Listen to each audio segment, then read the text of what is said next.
Hello बच्चों, कैसे हैं आप लोग। मैं गौतम कुमार चॉइस एजुकेशन में आपका फिर से स्वागत करता हूं। दोस्तों, पिछले लेक्चर में हम लोगों ने पढ़ा था वास्तविक प्रतिबिंब काल्पनिक प्रतिबिंब में अंतर। उसके बाद पढ़ा था समतल दर्पण द्वारा बने प्रतिबिंब का विशेषता क्या होता है। तो बिना लेट किए क्लास को स्टार्ट किया जाए। हाँ, उससे पहले यदि आप क्लास नहीं देखे हैं तो ऊपर देखिए प्ले लिस्ट में, आपको प्ले लिस्ट का लिंक दिख रहा है। 1 2 3 4 5 ऐसे करके लेक्चर दिया हुआ होगा।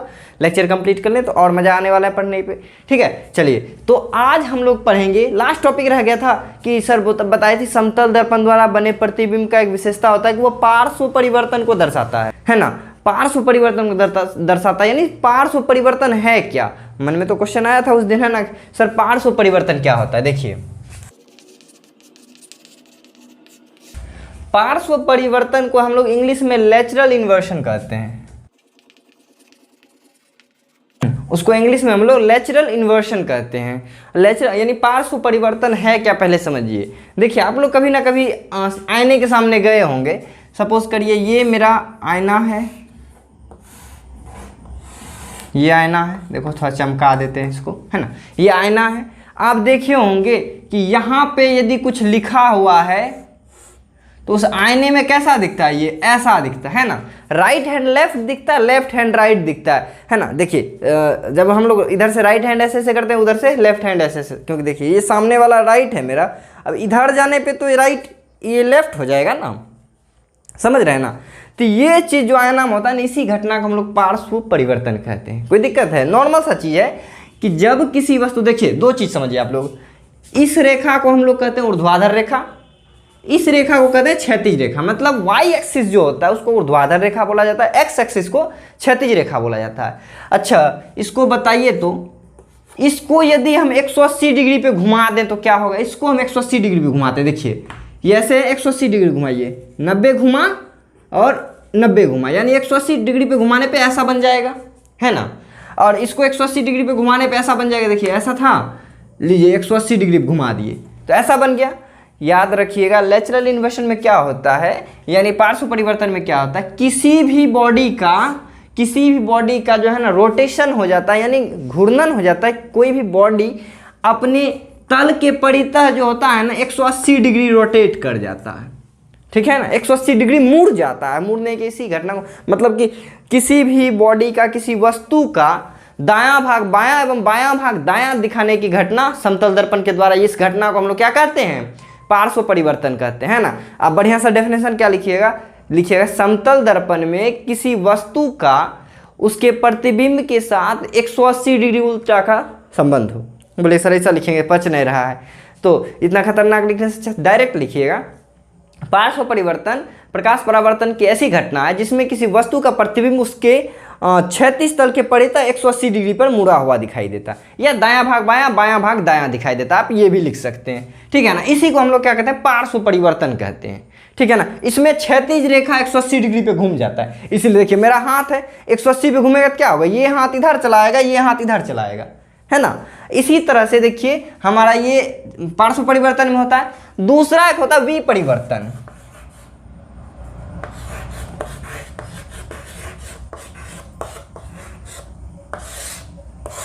इसको इंग्लिश में इन्वर्शन कहते हैं।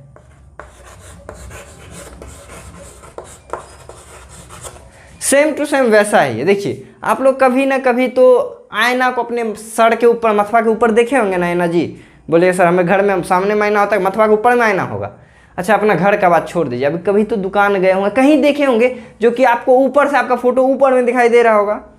तो उस पोजीशन में देखिए क्या होगा कि ये देखिए ये बॉडी, ये सोचिए मिरर है, ये मिरर है। अब यदि हम यहाँ पे ऐसे खड़ा होंगे, यदि मेरा फोटो, पिछली बार क्या हो रहा था कि हमारा दायां भाग बायां और बायां भाग मतलब क्षैतिज तल 180 डिग्री पे पलट रहा था, लेकिन इसमें ना, इसमें क्षैतिज तल नहीं ऊर्ध्वाधर तल पलट जाएगा। जैसे देखिए ये क्या होगा, इसमें बना फोटो ऐसा दिखेगा। देखिए क्या, मुंडी नीचे आ गया, पैर ऊपर चल गया, मतलब ऐसी घटना जिसमें टंगड़ी नीचे से ऊपर हो जाए, मथवा ऊपर से नीचे हो जाए, इसी घटना को भी परिवर्तन कहते हैं। तो टंगड़ी मथवा इसे अच्छा नहीं लगेगा तो लिखिएगा क्या, या बताइए किसी को कि किसी भी बॉडी का उसके ऊर्ध्वाधर तल के परितः 180 डिग्री मुड़ के प्रतिबिंब बनने की घटना क्या कहलाती है? विपरिवर्तन कहलाती है। बोले सर इसका इस्तेमाल क्या होता है हमारे सामान्य जीवन में, और ये घटना कब होता है? तो याद रखिएगा, जब किसी बॉडी के माथा के ऊपर में यानी उसके लंबवत यदि कोई आईना रखा हुआ होगा ना, उस समय देखिएगा ऐसा आड़ बनेगा। देखिए यहाँ पे मुंडी कहाँ है? ऊपर है, यहाँ पे मुंडी नीचे है ना। ज़्यादातर ये घटना यहाँ पे दिखाई देता है। आप लोग अपने साइकिल के घंटी में देखे होंगे, चला रहे हैं ऐसे, उसमें दिख रहे होंगे उल्टा, है ना। तो देखिए यही है पार्श्व परिवर्तन, विपरिवर्तन। यदि क्षैतिज तल के परितः 180 डिग्री घूम रहा है तब पार्श्व परिवर्तन, यदि ऊर्ध्वाधर यानी इस रेखा के परितः 180 डिग्री प्रतिबिंब बन रहा है तो इसको विपरिवर्तन कहेंगे। अब देखिए पार्श्व परिवर्तन का सबसे अच्छा एग्जाम्पल आप लोग एम्बुलेंस में देखे होंगे, है ना। एम्बुलेंस में आप लोगों ने क्या देखा होगा कि एम्बुलेंस के गाड़ियों का अक्षर उल्टा लिखा हुआ होता है। क्वेश्चन भी बहुत बार आता है क्यों ऐसा होता है, उल्टा क्यों लिखता है, समझ में नहीं आता है, पगला लिखता है कोई। नहीं, ऐसा बात नहीं। अब देखिए हमारे गाड़ी के साइड मिरर में दर्पण होगा, मिरर होगा, साइड मिरर जो होता है उसमें हमेशा ये घटना दिखाई देगा, मतलब दायां भाग बायां, बायां भाग दायां दिखाई देगा। तो उसमें क्या होगा, यदि हम नॉर्मल एम्बुलेंस लिख देंगे ना तो उसमें अक्षर पलट के दिखाई देगा, एक्चुअली में पता ही नहीं चलेगा एम्बुलेंस लिखा है या क्या लिखा हुआ है। इसलिए सामने वाला फ्रंट पे जो एम्बुलेंस लिखा हुआ होता है उसको उल्टा लिख देता है। अब उल्टा का उल्टा तो सीधा हो जाएगा। देखिए सोचिए ये उल्टा है, उल्टा का उल्टा सीधा हो गया। उसी तरह से एम्बुलेंस उल्टा लिख देता है, उल्टा का जब उल्टा प्रतिबिंब यानी 180 डिग्री पे पलटा के भी देखते हैं ना तो वो सीधा दिखाई देता है। जैसे इस फोटो में देखिए आप लोग, एम्बुलेंस कैसा दिख रहा है आपको? उल्टा दिखाई दे रहा है। चलिए तो पार्श्व परिवर्तन, विपरिवर्तन दोस्तों इतना ही था, है ना, कोई बड़ा चीज नहीं है। देखिए दायां भाग बायां दिखे तो पार्श्व परिवर्तन, ऊपर वाला भाग नीचे दिखे तो विपरिवर्तन, नॉर्मल सा चीज था। चलिए अब नेक्स्ट चीज पढ़ते हैं जो है हमारा। तो दोस्तों अब हमारा नया टॉपिक है गोलीय दर्पण। बोले सर जी शर्ट का कलरवा कैसे चेंज हो गया? तो बताएं रीजन, बीच में ना लाइट कट गया था तो परेशान हो गया, अब आएगा, लेकिन जब नहीं आया तब हार पार के थक गए। उस शर्ट को खोले लाइट आ गया, दूसरा था मैंने पहन लिया। चलिए कोई दिक्कत नहीं। नेक्स्ट टॉपिक हमारा दर्पण। दर्पण मतलब गोलीय दर्पण। हम लोगों ने देखा था दर्पण को दो भाग में बांटा था ना, एक समतल दर्पण, एक गोलीय दर्पण। समतल को हम लोगों ने कंप्लीट पढ़ लिया था, उसका क्या क्या, उसके द्वारा बने प्रतिबिंब का क्या विशेषता। अब पढ़ना है हमको गोलीय दर्पण। तो ऐसा दर्पण जिसका परावर्तक सतह गोल हो, ऐसा दर्पण जिसका परावर्तक मतलब लाइट जिस पे टकराएगा ना वो सतह उसका गोल हो, उसको गोलीय दर्पण कहेंगे। गोलीय दर्पण मुख्य रूप से दो प्रकार का होता है ना। गोलीय दर्पण मुख्य रूप से दो प्रकार का होता है, एक उत्तल दर्पण, एक अवतल दर्पण। बोलेगा किसको उत्तल दर्पण कहेंगे, किसको अवतल? उस दिन शॉर्ट में देखा था, आज भी थोड़ा सा ही देखेंगे, ज्यादा कोई खास चीज होता नहीं है ये। देखिए ये एक कांच का खोखला गोला है, मतलब खोखला गोला समझते हैं आप लोग, घर में बोयम देखा होगा, है ना, जिसमें अचार रखते होंगे, तो कांच का जैसे वो बेलनाकार शेप में होता है, सोचिए कांच का एक पूरा गोला है। गोला से हम लोगों ने इतना पार्ट काट के यदि निकाल लिया है, हाँ क्या बोल रहे हैं, कांच का एक पूरा स्फेयर है, उससे हम इतना पार्ट काट के निकाल लिए, ठीक है ना, मतलब कि ये हट गया, इतना पार्ट है हमारा। अब इसको क्या करेंगे, अंदर से सिल्वर पॉलिश कर देंगे, तो इसका ये जो सरफेस होगा ये रिफ्लेक्टिव हो जाएगा, परावर्तक हो जाएगा, यानी इस पे लाइट आएगा तो भाई इधर चला जाएगा, है ना, रिफ्लेक्ट कर जाएगा। सेम टू सेम यदि इसको हम इधर से यहाँ से काट देते हैं, ध्यान से देखिए, यहाँ से काट देते हैं और इस साइड का इस बार रंग देते हैं, मतलब सिल्वर पॉलिश कर देते हैं, रजतित कर देते हैं, तो देखिए यहाँ पे मेरा एक ऐसा सा शेप बनेगा, है ना। ये देखिए सोचिए पूरा गोला था, हम उधर से ऐसे काट के निकाल लिए हैं, तो पीछे से रजतित किए तो सामने से सरफेस बन जाएगा। अब इसमें जो लाइट जाएगा ऐसे परावर्तित होगा, है ना। तो देखिए इसको कहेंगे उत्तल, इसको कहेंगे अवतल, कोई ज़्यादा डिफरेंस नहीं है। ऐसा दर्पण, ऐसा मिरर जिसका रिफ्लेक्टेड सरफेस जो होता है, रिफ्लेक्टिव सरफेस जो होता है, यानी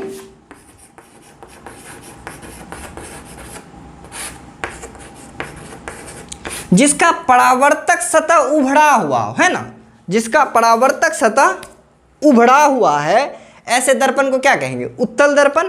सेम टू सेम इसका उल्टा, जिसका परावर्तक सतह धसा हुआ है, देखिए है ना, ये धसा हुआ पूरा ऐसे भी देखिए, कॉनकेव, केव मतलब गुफा, जिसमें देखिए जहां पे रे यदि गुफा में जा रहा हो ना, तो ऐसे दर्पण को क्या कहेंगे, अवतल दर्पण कहेंगे। इसमें क्या विशेषता होता है इसके द्वारा बने प्रतिबिंब का, तब इसका जब इमेज फॉर्मेशन देखेंगे तो वहां पे सीखेंगे।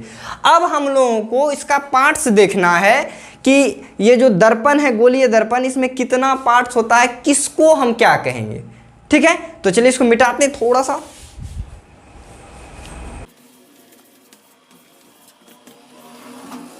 तो दोस्तों अब हमारा नया पार्ट है एलिमेंट, मतलब नया टॉपिक है एलिमेंट्स ऑफ मिरर, यानी दर्पण जो होगा, गोलीय दर्पण, खासकर स्फेरिकल मिरर का पढ़ रहे हैं हम लोग।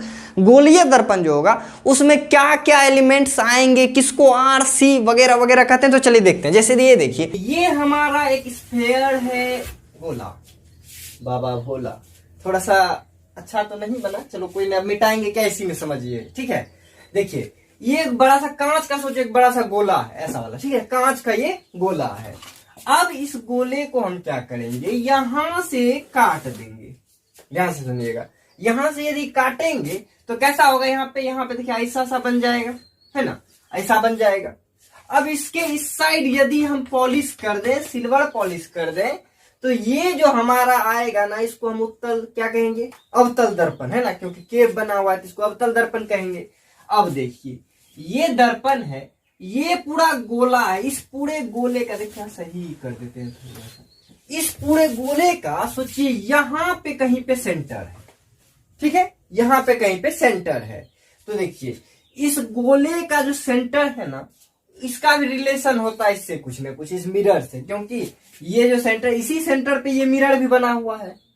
तो देखिए गोला का जो सेंटर है ना, इसको हम सी से डिनोट करेंगे, ठीक है ना, गोला का जो सेंटर होगा उसको सी से डिनोट करेंगे, और इस सी को हम क्या कहेंगे, सेंटर ऑफ कर्वेचर।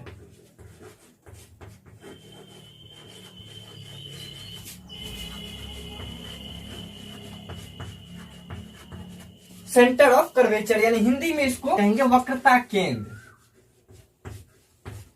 वक्रता केंद्र।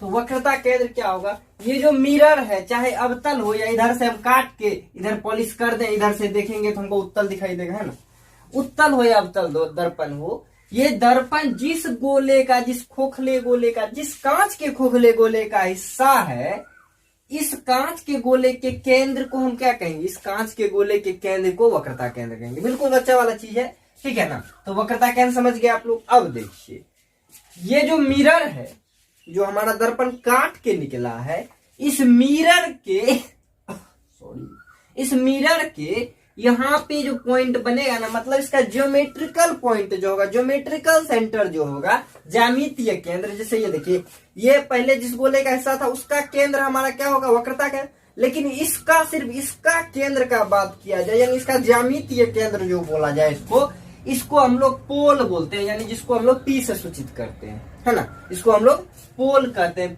POLE, पोल, जिसको पी से सूचित करते हैं। हिंदी में इसको ध्रुव कहते हैं।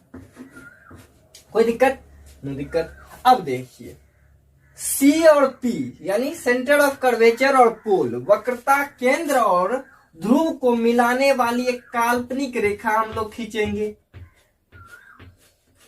इस काल्पनिक रेखा का नाम देंगे हम लोग principal axis, principal axis.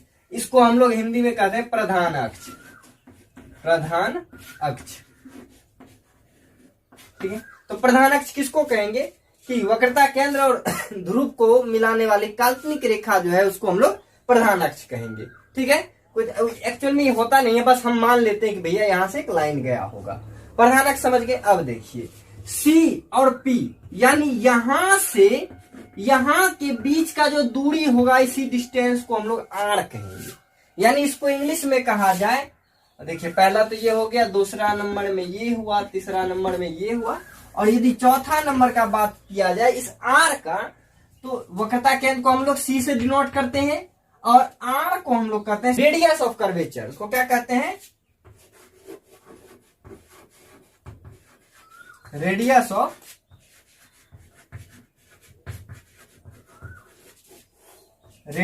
Curvature, यानी वक्रता त्रिज्या, वक्रता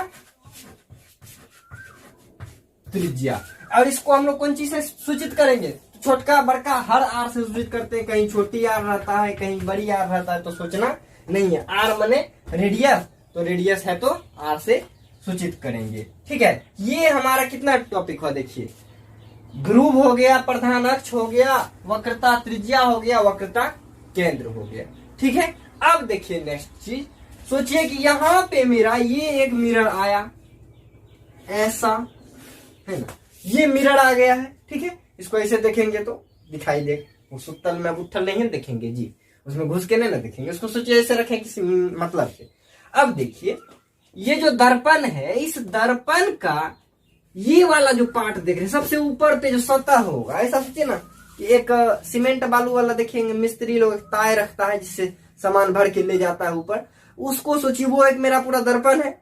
अब उसके ऊपर जो लेयर बन जाएगा सबसे ऊपर, सोचिए पानी से भर दे एकदम ऊपर में, लास्ट में ये वाला जो पार्ट होगा सबसे ऊपर वाले इस पार्ट को हम लोग कहेंगे द्वारक, ठीक है। इसको अपर्चर इसको कहेंगे, ये वाला ये जो यहाँ पर जो एक सतह बनेगा ना काल्पनिक सतह, इसको क्या बोलेंगे, इसको द्वारक बोलेंगे हम लोग, अपर्चर बोलेंगे, ठीक है ना। यानी कि दर्पण के, देखिए दर्पण के परावर्तक सतह है ना, जहां पे परावर्तन होता है, चाहे उत्तल हो या तो सोचिए उत्तल होता तभी तो इसका लाइट यहां से यहीं तक न जाता, यहां तक जाता। तो दर्पण के परावर्तक सतह को ढकने वाली काल्पनिक सतह को क्या कहते हैं, दर्पण का द्वारक कहते हैं। तो क्या वो चीज हो गया, ये हमारा पांचवा चीज कंप्लीट। तो देखिए वक्रता केंद्र दर्पण, सुनिएगा, दर्पण जिस खोखले गोले का हिस्सा है उस खोखले गोले के केंद्र को वक्रता केंद्र कहेंगे, और वक्रता केंद्र से ध्रुव के बीच के दूरी को वक्रता त्रिज्या कहेंगे, ठीक है। अब देखिए वक्रता केंद्र और ध्रुव को मिलाने वाली काल्पनिक रेखा को उसको क्या कहेंगे, प्रधान अक्ष कहेंगे। दर्पण के ज्यामितीय केंद्र को ध्रुव बोलेंगे, दर्पण के परावर्तक सतह को ढकने वाली काल्पनिक रेखा को क्या बोलेंगे, तो द्वारक बोलेंगे। ये था हमारा इतना। अब नेक्स्ट चीज देखिए, वो होता है हमारा मुख्य फोकस है, इंग्लिश में कहते हैं फोकस, सिर्फ कहते हैं ना, और वैसे बोला जाए तो मेन फोकस उसको कहना चाहिए, मुख्य लगा हुआ तो ऐसा कुछ नहीं। अब हम लोग पढ़ेंगे हिंदी में जिसको कहते हैं 5वां नंबर क्या है, मुख्य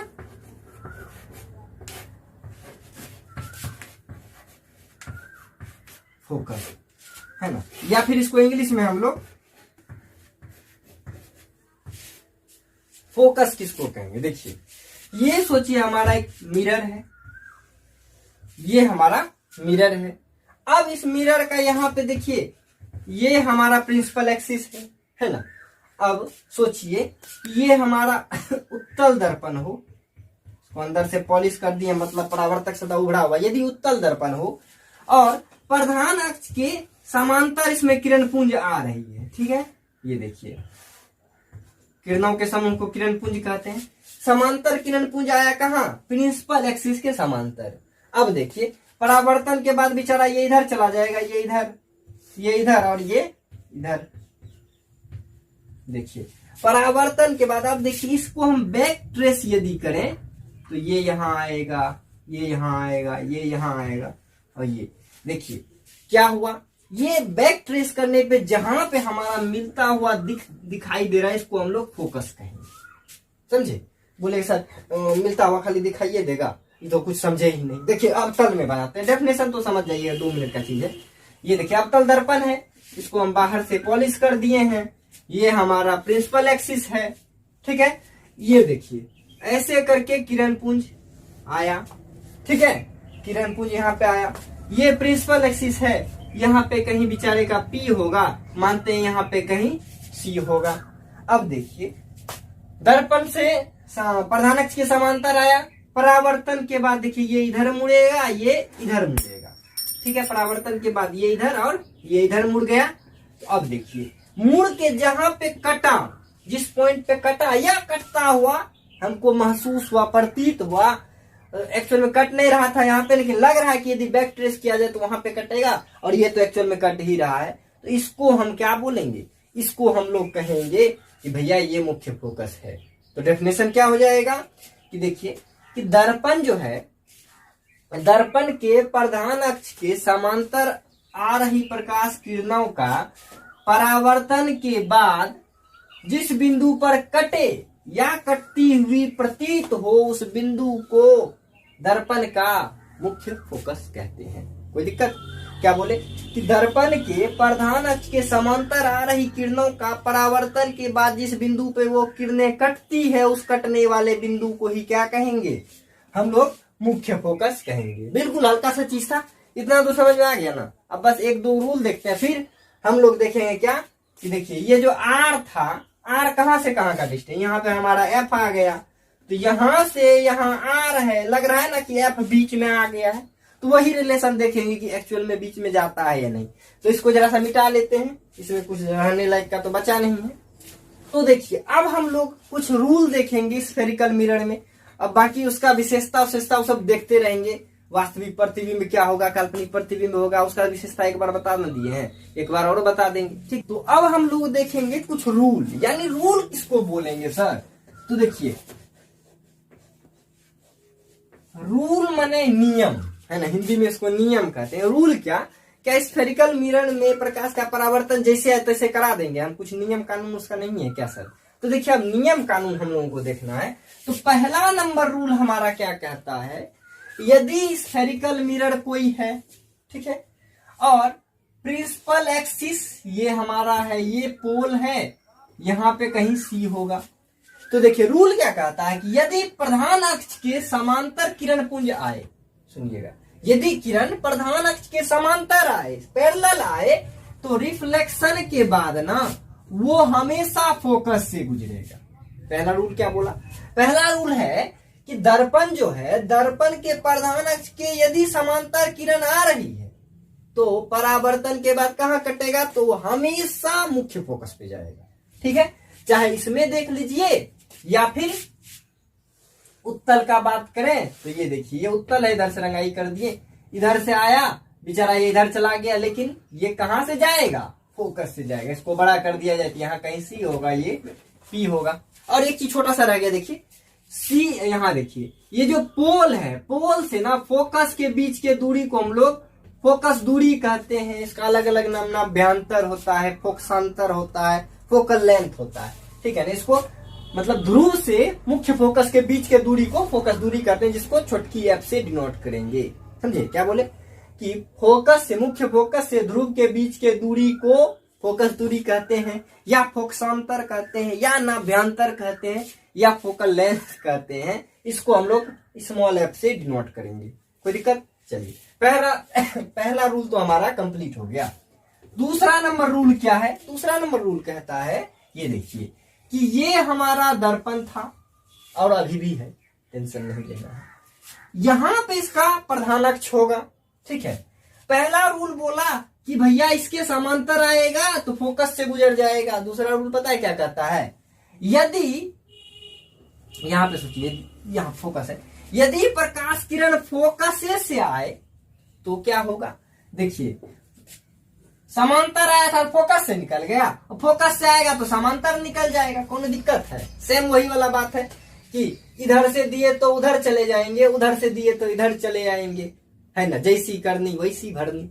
चलिए क्या बोले कि यदि समांतर आए तो फोकस से गुजरेगा, यदि फोकस से जाए तो समांतर निकल जाएगा। दो का रूल हुआ, चाहे इसमें हो या उत्तल का बात करें हम लोग, तो यहाँ देखिए फोकस, तो उत्तल में ना फोकस से तो निकलने का बातें नहीं है। अब दर्पण के भीतरी में हम घुस जाएंगे तब जाके फोकस से लाइन मारेंगे, ऐसा हो सकता है, मतलब लाइन मारेंगे मतलब प्रकाश निकालेंगे, ऐसा हो सकता है क्या, सोचने वाला बात है। इसके अंदर से घुस के नहीं जाए, लेकिन तब पर भी यदि हम ऐसे जाएं तो देखिए क्या हो जाएगा, ऐसा हो जाएगा, क्योंकि ये रूल है ना, रूल यही है, ये हमेशा होता है, इसलिए ये रूल है। ठीक है, ऐसा नहीं कि कोई फिक्स से बात है, ये हमेशा देखा जाता है, इसलिए इसको रूल माना गया।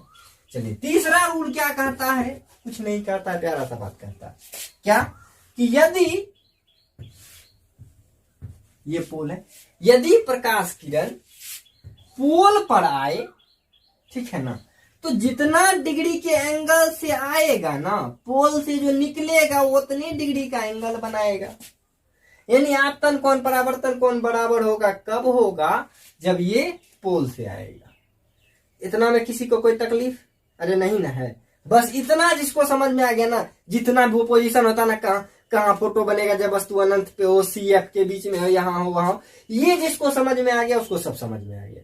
ये तीन वो छोटा छोटा सा रूल था। पहला रूल क्या बोला, पहला रूल बोला कि भैया समांतर आएगा तो फोकस से जाएगा, दूसरा बोला फोकस से आएगा तो समांतर चला जाएगा, तीसरा क्या बोला, तीसरा बोला कि यदि प्रकाश किरण पोल पे आता है तो जितना एंगल से आएगा उतने एंगल से जाएगा।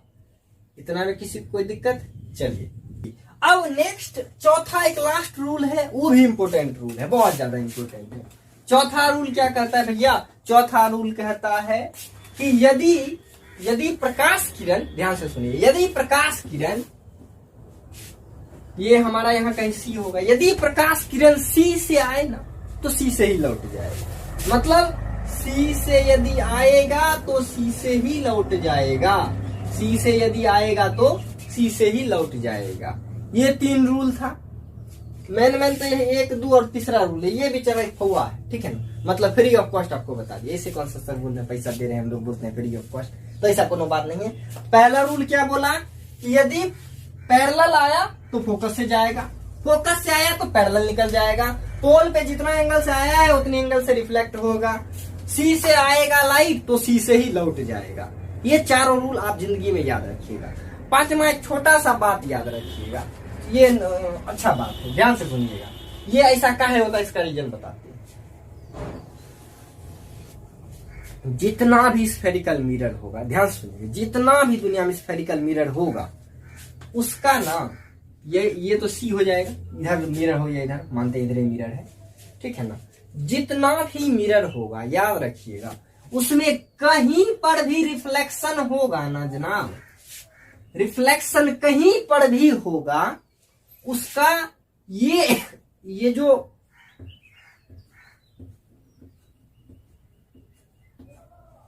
उसका जो नॉर्मल होगा, अभिलंब जो होगा, अभिलंब हमेशा कहां से गुजरेगा? अभिलंब हमेशा सी से गुजरेगा। चाहे आप इधर से ऐसा मारिए, अभिलंब कहां से गुजरेगा भैया? सी से गुजरेगा। तो देखिए इसमें क्या होता है, जब अभिलंब सी से गुजरेगा, सी से लाइट आएगा तो वापसी लौट जाएगा, मतलब यहाँ के लिए ये 90 डिग्री बना लेगा, ठीक है ना। 90 डिग्री पे प्रकाश तो जैसे आता है वैसे लौट जाता है, कोई दिक्कत? नो दिक्कत। तो क्या बोले कि यदि सी पे प्रकाश किरण आए तो सी से ही लौट जाएगा। ये 5 बात था। यदि ये 5 बात अच्छा लगा तो चैनल सब्सक्राइब कर लें, वीडियो को लाइक कर लें। बोले सर हो गया काम खत्म क्या? अरे नहीं, अभी कहाँ खत्म, अभी हम आप लोग रिलेशन देखेंगे, है ही दोनों में रिलेशन, कि यहाँ से यहाँ का जो दूरी है और यहाँ से जो यहाँ का दूरी है, लगता है सर दोनों आपस में ना बराबरे है। तो यही हम चेक करते हैं, क्या वाकई बराबर होता है दूरी? क्या इन दोनों के बीच में एक्चुअल में ये आता है क्या? तो अब इसको मिटाते हैं। तो आप स्क्रीनशॉट लेना चाहे तो ले लें और रूल को लिख लीजिएगा, ठीक है ना, आप लोग अपने कॉपी में लिख लीजिए। तो दोस्तों अब हमारा नेक्स्ट टॉपिक जो है वो है वक्रता, त्रिज्या और फोकस दूरी में संबंध, यानी उन दोनों के बीच संबंध। देखिए ये बिल्कुल आसान होता है, बहुत लोग इसको ऐसे भारी बना के पढ़ते हैं और पढ़ाते हैं, मतलब आप देखो एक बार में आप नहीं सीखे तो फिर वीडियो देखना बंद कर देना। सही कह रहे हैं। चलिए अब हम लोग इस रिलेशन को देखेंगे। इससे पहले आपको वो थोड़ा सा रूल पता होना चाहिए, है ना, कि कहाँ से, मतलब फोकस से यदि जाएगा तो समांतर निकल जाएगा, समांतर जाएगा तो फोकस से निकलेगा, यदि सी से जाएगा तो सी से ही निकल जाएगा, है ना, और हमेशा नॉर्मल सी से निकलेगा, अभिलंब हमेशा सी से गुजरेगा। अगला कि यदि पोल पे आता है तो जितना एंगल प्रिंसिपल एक्सिस के साथ पोल पे बनाएगा, निकलने वक्त भी उतना एंगल बनाएगा। इतना बात पता है ना। चलिए देखिए कितना आसान है ये देखिए सबसे पहले तो आप एक स्ट्रक्चर बनाएंगे, हमको देखना क्या है, रिलेशन। तो देखिए पहले मैं अवतल में बता देता हूँ, फिर उत्तल में बता दूंगा, ठीक है ना। देखिए ये हमारा अवतल दर्पण है, यहाँ पे इसका ये देखिए प्रिंसिपल एक्सिस है, प्रधान अक्ष है, ठीक है। यहाँ पे हमारा P होगा, यहाँ पे कहीं C होगा और यहाँ पे अब देख लेते हैं F कहाँ होगा। यदि प्रिंसिपल एक्सिस के पैरेलल लाइट आता है, किरण आता है, तो कहाँ से गुजरेगा? वो हमेशा फोकस से गुजरेगा। चलिए यहाँ पे हमारा फोकस मिल गया। अब देखिए और नॉर्मल हमेशा कहाँ से निकलेगा? तो वक्रता केंद्र से, तो यहाँ से नॉर्मल को निकाल दीजिए। देखिए प्रकाश परावर्तन के नियम से हम एक बात जानते हैं कि जितना एंगल आपतन होगा उतने परावर्तन होगा, है ना, दूसरे लेक्चर का बात है ये। तो देखिए सपोज करते हैं कि ये हमारा थीटा एंगल से आया है, तो ये हो हमारा थीटा। बोले सर थीटा क्या होता है? तो एंगल का एक वैल्यू होता है, ठीक है ना। एंगल हम लोग मान लिए कि थीटा, आप ABCD जेड तक कुछ भी मान सकते हैं ना। चलिए ये थीटा है तो ये थीटा हो गया। अब दूसरा चीज़ देखिए, ये थीटा है तो बताइए ये होने होगा क्या? कि देखिए ये एक्स होता तो ये एक्स, क्यों? एकांतर कौन से? तो ये हमारा क्या हो जाएगा? थीटा हो जाएगा। कंस्ट्रक्शन में आपको सिर्फ इतना चीज़ करना है, और जो चीज़ आपको पता है वो लिख दीजिए। सी से पी के बीच के वैल्यू को हम लोग क्या लिखते हैं, हम लोग आर लिखते हैं, सी से पी के वैल्यू को, है ना। सी से पी के बीच के दूरी को वक्रता त्रिज्या कहते हैं, इसको आर से डिनोट करते हैं। एफ से पी के दूरी को हम लोग क्या कहते हैं, स्मॉल एफ कहते हैं, यानी फोकस डिस्टेंस कहते हैं, फोकल लेंथ कहते हैं, है ना। चलिए ये काम आपको कंस्ट्रक्शन में करना है। अब आपको क्या लिखना है कि माना कि, अब देखिए वो सब हम नहीं लिखेंगे, हम बता देते हैं लिखना क्या है, कि माना कि ये जो हमारा M एक, या तो एक अवतल दर्पण है, M ही नाम देते हैं, M एक अवतल दर्पण है जिसमें AB आपतित किरण है जो B बिंदु से टकराने के बाद फोकस से गुजर गया है, जिसका अभिलंब वक्रता केंद्र से गुजरा है। माना कि वक्रता त्रिज्या r है एवं फोकस दूरी स्मॉल f है, इतना आपको लिखना है। तब हमको क्या करना है, सिद्ध करना है। ये सब देखिए स्टेप है, क्योंकि ये बोर्ड परीक्षा में ये फिक्स रहता है, एक पूछना है ना, या तो उत्तल में पूछेगा या अवतल में पूछेगा, तो बहुत इंपॉर्टेंट इसको माना जाता है। तो ऐसे आप फॉर्मेट में लिखोगे ना तभी आपको मार्क्स मिलेगा। सिद्ध करना है क्या, क्या सिद्ध करना है भैया, हमको सिद्ध करना है f is equal to r/2, है ना। चलिए ये हमको सिद्ध करना है। अब देखिए सिद्ध करने के लिए एक छोटा सा नेक्स्ट चीज हमको क्या करना है, यहाँ पे लिखना है प्रमाण। प्रमाण दे के आपको डैश दे देना है। सबसे पहले संरचना बनाना है, फिर माना कि लिखना है, फिर सिद्ध करना है। अब प्रमाण क्या करना है, देखिए प्रमाण में हमको ना छोटा मोटा काम करना है। क्या काम करना है, तो बताना है कि आप यहाँ पे कौन कौन सा एंगल कैसे कैसे करके बराबर कर दिए हैं। तो देखिए इससे पहले आपको एक चीज़ समझना होगा कि ये हम हमेशा छोटे अपर्चर यानी छोटे द्वारक के दर्पण के लिए पढ़ते हैं। ये ना एकदम इत्तू सा दर्पण होता है, इससे देखिए ये इसका प्रिंसिपल एक्सिस है। सोचिए एकदम यहाँ पे किरण आता, ध्यान दीजिएगा, यहाँ पे एकदम किरण आता, तो देखिए यहाँ पे जो ये लाइन, अच्छा देखिए यहाँ पे बोलिए सर एक लाइन छूट रहा है, देखिए एक यहाँ पे हम मानते हैं ये हमारा P डैश है, ठीक है ना, ये P है, ये P डैश है। सोचिए ये किरण एकदम नज़दीक होता, यहाँ होता, तो हमारा P डैश और P लगभग एक ही होता। तो ये चीज़ को हम लोग लिखेंगे कि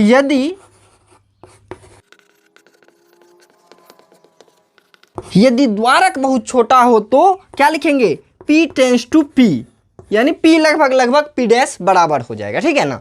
ये बात आपको छोटा सा लिखना है। अब देखिए इसको जरा सा हटा देते हैं। चलिए यहाँ पे अब हमको क्या लिखना है, यहाँ पे हमको लिखना है यदि अपर्चर हमारा छोटा है तो अब देखिए हमको ये एंगल बराबर है कि नहीं है।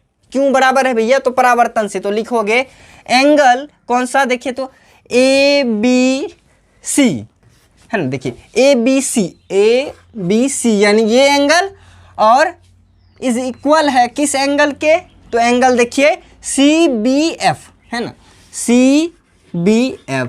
यहाँ देखिए ये एंगल बराबर है भैया। क्यों बराबर है, तो ये लिखना है भैया यहाँ पे कि ये परावर्तन के नियम से,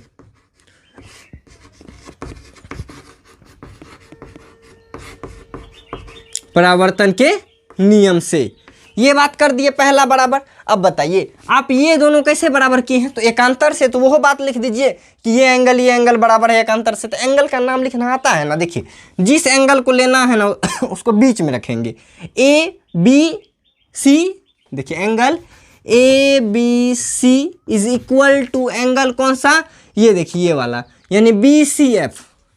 एंगल कौन सा हो जाएगा, सॉरी एंगल तो लिखते हैं BCF। ये क्यों बराबर है, तो ये है हमारा एकांतर कोण के वजह से,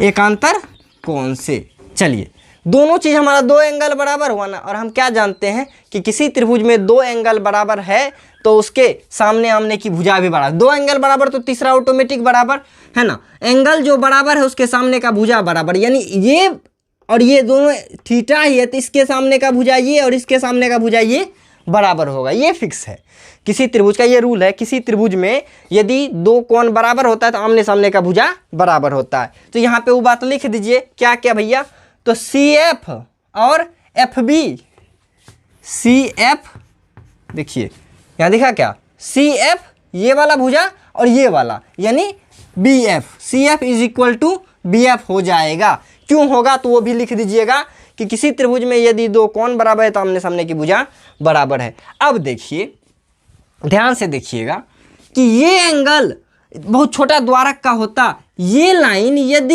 यहाँ ना हो के यहाँ होता, अब P और P डैश हम एक ही मान सकते हैं, पहले ही बता दिए। सोचिए ये जो लाइन आया वहाँ ने आके एकदम यहाँ आता, तो बताइए ये लाइन और ये लाइन बराबर होता कि नहीं होता। तो हम हमेशा यहीं के लिए पढ़ते हैं, बड़ा फोटो इसलिए बनाते हैं ताकि आप लोगों को सही से समझ में आए, ठीक है। तो देखिए ये सोचिए कि ये जो ए बी है वहाँ ना जाके यहाँ आया है, तो जितना बड़ा ई होगा लगभग उतने बड़ा होगा कि नहीं होगा। अरे बताइए ना, होगा ना। चलिए हमारा ये वाला आ गया, तो समीकरण पहला ये हो गया हमारा। दूसरा हम लोगों ने क्या देखा कि यहाँ देखिए, यदि किरण क्या हो, प्रधान अक्ष के समीप समानांतर हो, एकदम समीप समानांतर हो,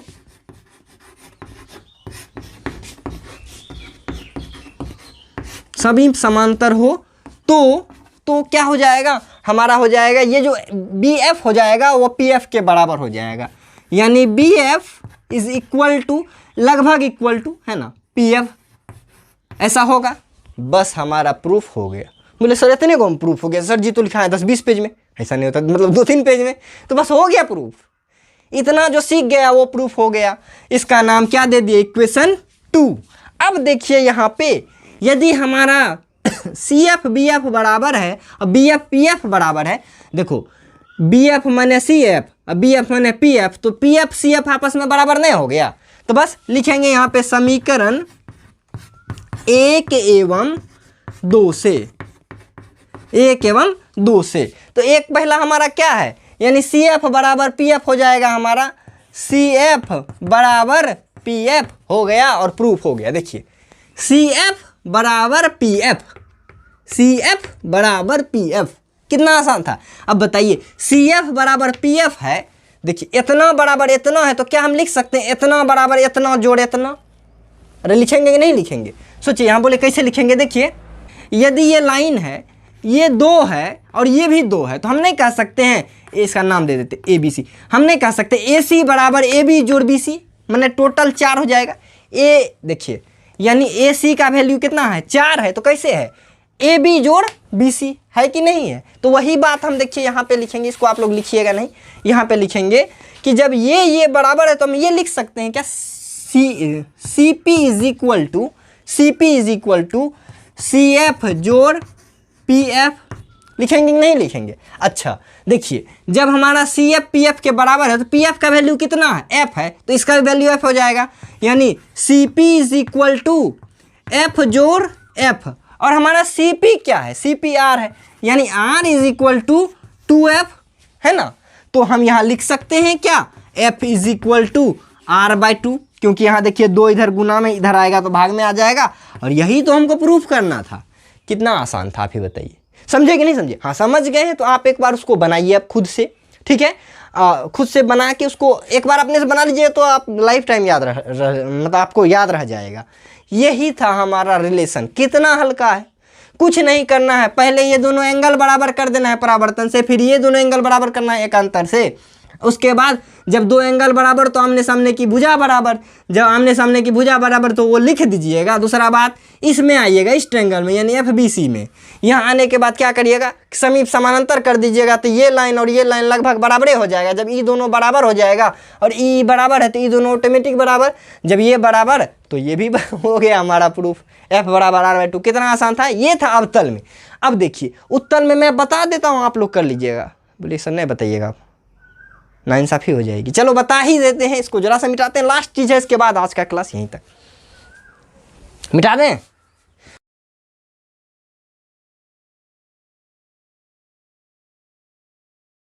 तो देखिए अब हम लोग उत्तल दर्पण में बराबर आर बाई 2 प्रूफ करते हैं, वो भी बिल्कुल आसान, उससे भी आसान है वो। ये देखिए इसमें ध्यान देना है क्या, छोटा सा। अब हम लोग क्या करेंगे, उत्तल दर्पण बनाए, यहाँ पे बनाएंगे, थोड़ा सा एंगल दिखने में दिक्कत हो जाएगा आप लोगों को। ये देखिए यहाँ पे बनाते हैं, उत्तल दर्पण बनाए, ये इसका प्रधान अक्ष डाले, ठीक है, यहाँ पे इसका P हो गया, ऐसे करके एक रे आया, परावर्तन के बाद ऐसे चला गया, इसका नाम A देते हैं, जहाँ टकराया B, वो जो निकला वो D, ठीक है। अब देखिए इसको बैक ट्रेस करेंगे तो ये क्या होगा हमारा, F होगा। इसका अभिलंब हमेशा कहाँ से गुजरेगा, तो अभिलंब हमेशा C से गुजरेगा, ठीक है, कोई दिक्कत।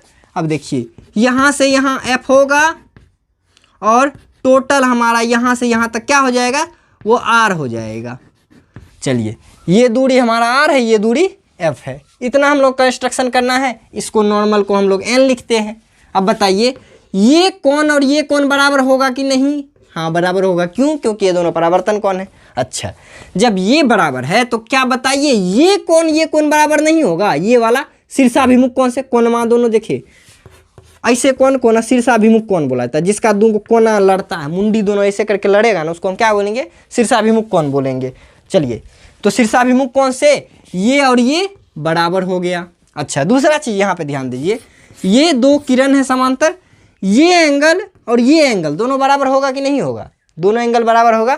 तो इन दोनों को क्या हम लोग कहते हैं? इन लोगों को संगत कोण कहते हैं। तो संगत कोण से हमारा यहाँ पे देखिए ये और ये दोनों पैरेलल है, ये एंगल और ये एंगल देखिए, इसको थोड़ा सा आगे बढ़ाते हैं तो ये त्रिभुज बीच ये लाइन इसको काट रहा है, तो ये एंगल भी बराबर होगा। तो ये कितना हो जाएगा? थीटा, और प्रूफ हो गया। बस उतना जिनको समझ में आ गया प्रूफ हो गया। क्योंकि P और P डैश हमारा क्या हो जाएगा? फिर वही हो जाएगा, क्योंकि दोनों त्रिभुज क्या है? दोनों त्रिभुज हमारा एकदम सॉरी ये द्वारक हमारा क्या है? बहुत ही छोटा है। चलिए तो लिखेंगे हमको क्या? वही सिद्ध करना है, सिद्ध करना है। क्या करना है?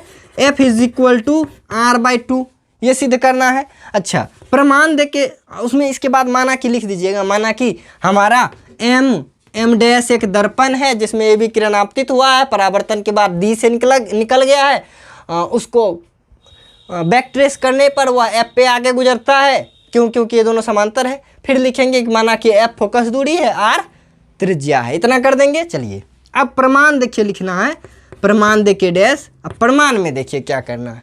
अब बताइए तो पहले लिख लीजिएगा कौन सा कोण आप बराबर किए हैं। फिर दो कोण बराबर तो आमने सामने की भुजा बराबर। तो देखिए हमारा ये और ये कैसे बराबर? शीर्षाभिमुख से। तो उसका नाम लिखिए NBD, यानी ये वाला कोण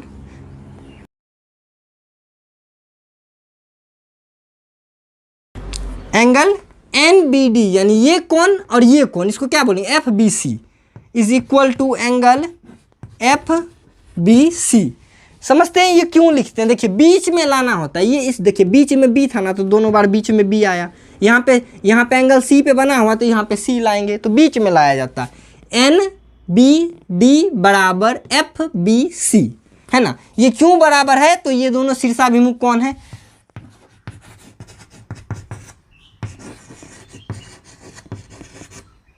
शीर्षाभिमुख कोण से दोनों बराबर है। चलिए इतना आप लोग समझ गए। अब नेक्स्ट देखिए ये और ये क्यों बराबर है भैया? तो ये दोनों संगत कोण से बराबर है, तो उसका नाम क्या हो जाएगा? ABN, एंगल ABN = एंगल ये वाला, यानी BCF।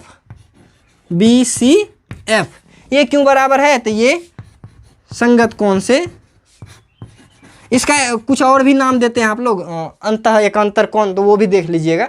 संगत कोण से ये भी हमारा बराबर है। चलिए इतना हो गया ना। जब ये दो कोण बराबर है तो तीसरा हमारा ऑटोमेटिक बराबर, तीन कोण बराबर तो भुजा बराबर। तो यहाँ पे हम लिख सकते हैं क्या? देखिए तो ध्यान से कि हमारा ये CF = BF, CF = CF या FC लिखिए, CF कोई बात नहीं, CF = BF। क्यों भाई? दो कोण बराबर, तीसरा ऑटोमेटिक बराबर। वैसे भी दो कोण बराबर तो आमने सामने की भुजा भी, इसके सामने की भुजा ये, इसके सामने की भुजा ये, बराबर हो गया। तो यहाँ पे क्यों हुआ है? तो ये लिख दीजिएगा कि किसी त्रिभुज में यदि दो कोण बराबर होता है तो उसके आमने सामने की भुजा भी बराबर होती है। इतना दूर हो गया। अब चलिए अब हम छुटकू ट्रायंगल में चलते हैं, यानी ट्रायंगल FBP। इन ट्रायंगल कौन सा होगा? देखिए FBP। पिछले बारे में ये ट्रायंगल छूट गया था तो वो लिख लीजिएगा आप लोग FBP में। ठीक है, FBP में देखिए तो जब हमारा ये और ये बराबर है, सोचिए बहुत समीप समानांतर होता, ये यहाँ चला आता तो क्या होता? ये कोण और ये कोण बराबर होता कि नहीं होता? तो यहाँ पे हम लोग लिखेंगे BF बराबर,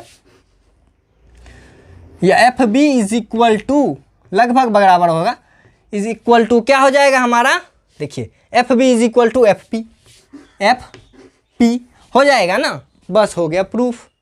अरे हो गया ना। ये हमको बस ये दोनों प्रूफ करके दिखाना होता भैया। देखिए ये और ये बराबरे है। अच्छा बताइए, ये हमारा हो गया इक्वेशन 1, ये हो गया हमारा इक्वेशन 1, ये हो गया इक्वेशन 2। तो एफ बी है ना, बी एफ लिख दें कोई दिक्कत नहीं है। एफ बी और एफ बी जब दोनों एक साइड बराबर है, एल एच एस बराबर है, तो आर एच एस भी बराबर होगा। तो हम यहाँ पे लिख सकते हैं क्या, यहाँ पे लिखेंगे समीकरण 1 एवं 2 से, समीकरण 1 एवं 2 से। 1 एवं 2 क्या हो जाएगा, सी एफ बराबर हमारा हो जाएगा क्या, सी एफ बराबर पी एफ, है ना, सी एफ बराबर पी एफ बराबर हो गया। क्यों, क्योंकि एल एच एस बराबर तो आर एच एस, गधा बराबर घोड़ा, गधा बराबर कुत्ता, तो कुत्ता घोड़ा बराबर नहीं हो गया जी, वही बात है। चलिए अब हमारा ये आ गया क्या, सी एफ बराबर पी एफ, सी एफ बराबर पी एफ यानी इतना बराबर इतना। तो हम लिख सकते हैं क्या, P C is equal to P F जोड़ सी एफ लिखेंगे। अच्छा हमारा एफ सी क्या, देखिए सी एफ क्या है, सी एफ हमारा पता नहीं है, लेकिन पी एफ हमको पता है ना, छोटकी एफ है। अब पी एफ सी एफ जब बराबरे है तो ये छोटकी एफ तो ये छोटकी एफ, पी सी बराबर एफ जोड़ एफ, यानी पी सी को हम क्या लिखेंगे, R is equal to F जोड़ एफ। आर क्यों लिखेंगे, तो पी सी को तो आर ना बोलते हैं, यानी आर बराबर 2f, यानी एफ बराबर आर बटा 2 हो गया प्रूफ। कितना हल्का था। तो दोस्तों मज़ा आया, आप लोग एक बार इसको खुद से ट्राई करिए। मिलते हैं नेक्स्ट वीडियो में बहुत जल्दी, तब तक के लिए बाय।